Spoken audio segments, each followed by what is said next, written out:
Hey, welcome into our final edition of Chalk Talk at DenverPioneers.com, talking Denver Pioneer men's basketball. My name is Tyler Mon with the head coach of the Pioneers, Rodney Phillips. Coach, what's going on? How are you? Good to see you again. Hey, things are good, man. I appreciate being here.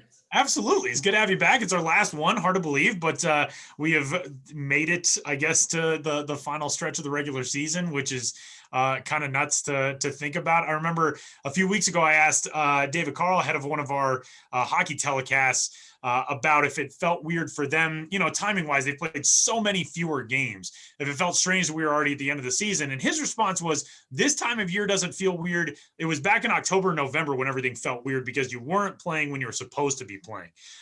For you guys now getting down to this final stretch, you've played, by the end of the season, it'll be 21 games. You had 25 scheduled, whatever it was. So not that far short of a normal regular season. But the fact that we're already here at the end, what does it feel like right now in the last week of February for you?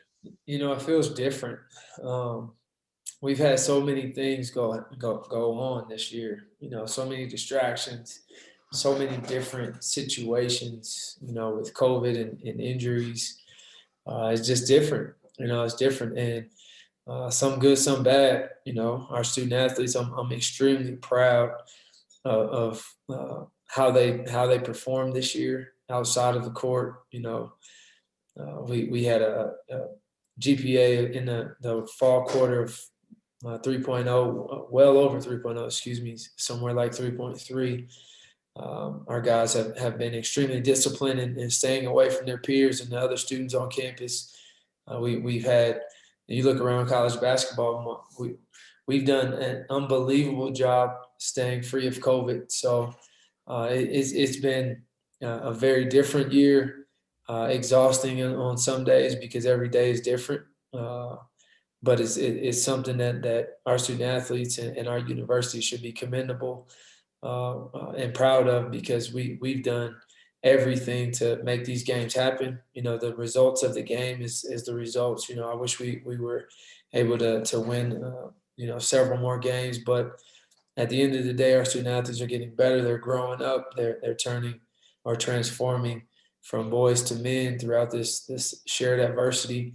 And I'm proud of them. I'm proud of them for that. We're gonna have student athletes graduate this year. I'm extremely happy of where we've gone or where we've come from this year, from the top to the bottom. Talking to supporters of this program, as we do on Chalk Talk, when you get a chance in a normal year, you can sit and visit with people after games are over, or during fundraiser stuff for on senior night and all that. This year we haven't had that opportunity. If there were things that for the supporters and backers of the program who are watching this, that you would want them to know about your guys in 2020 and 2021. You mentioned how difficult it is for college students to be put in a position where you don't get to do the college student stuff. You don't get to go hang out and go get a burrito together or go to a movie or do all those things. What would you want the supporters of the program to know about what your team has been able to do to put themselves in a position where by the end of this week, they'll have played 21 games, hopefully another few in the Summit League tournament?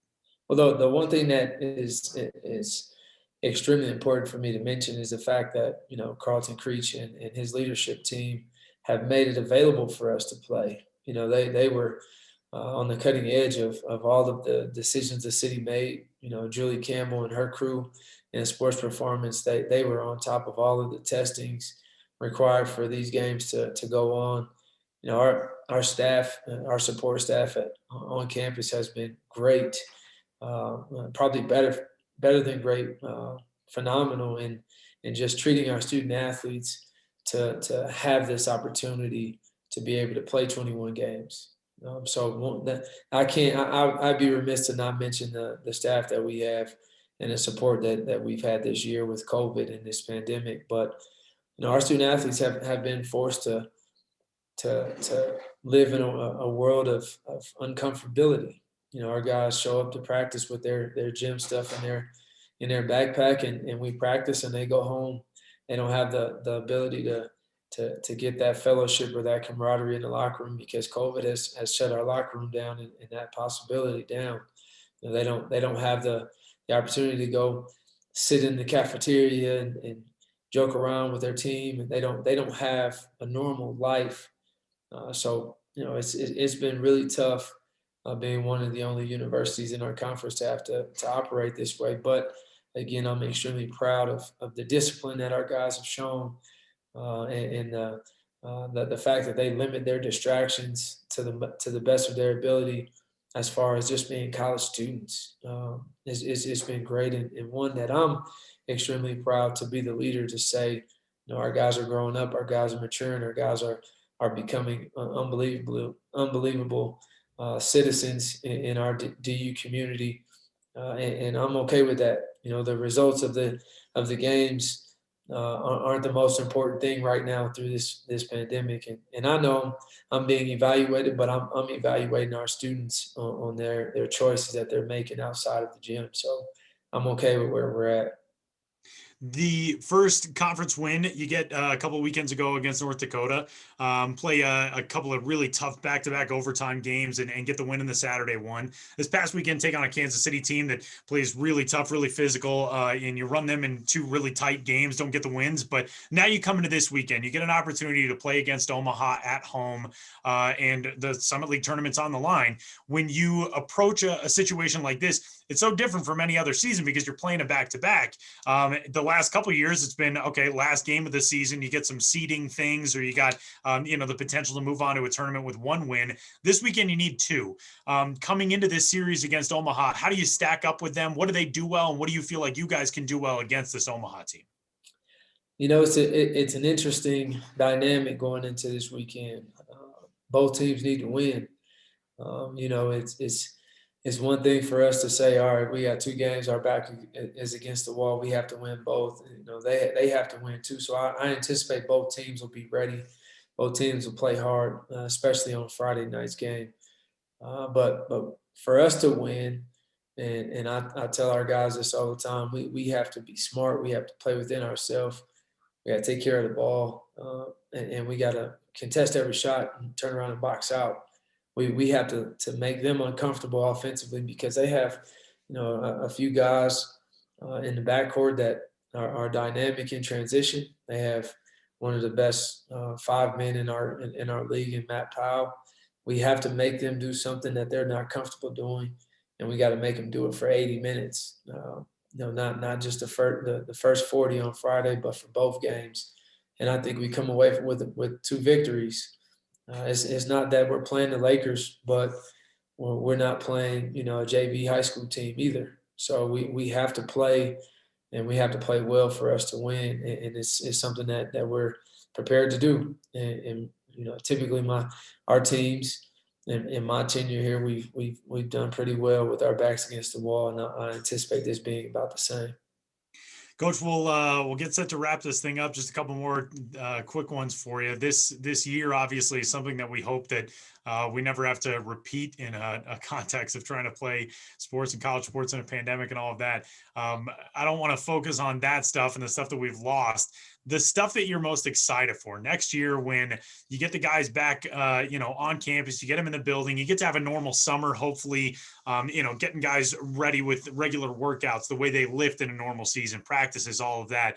What is the thing that you miss most? What are you most excited about for next year, whether it's, fans in the building or being able to do, team outings with your guys or just normal travel? What are you most excited about for when things, quote unquote, get back to normal, hopefully for next year? I think all of that. And to be perfectly honest, just getting back in the gym and getting some individual work in, being able to sit in the gym or sit in the locker room, or guys come up to the office and we watch film together and just talk. Our guys haven't seen. I got several newcomers that never been in the office before and never seen how we as a staff operate or watch film individually. So just being able to get back to that kind of stuff, I'm excited for. But also to bring and let them, pet my dog and spend time with my wife and my family. I think that is one thing that I cannot wait for. Those days, I light up, man, and I can be different. I can be funny. I don't have to be coach. I can let my hair down for lack of better words. But we miss those days. I yearn for those days, just to get that fellowship and have Chris Smith and you over and just to enjoy each other's company over some, some cornhole and a hot dog. I miss those days for sure.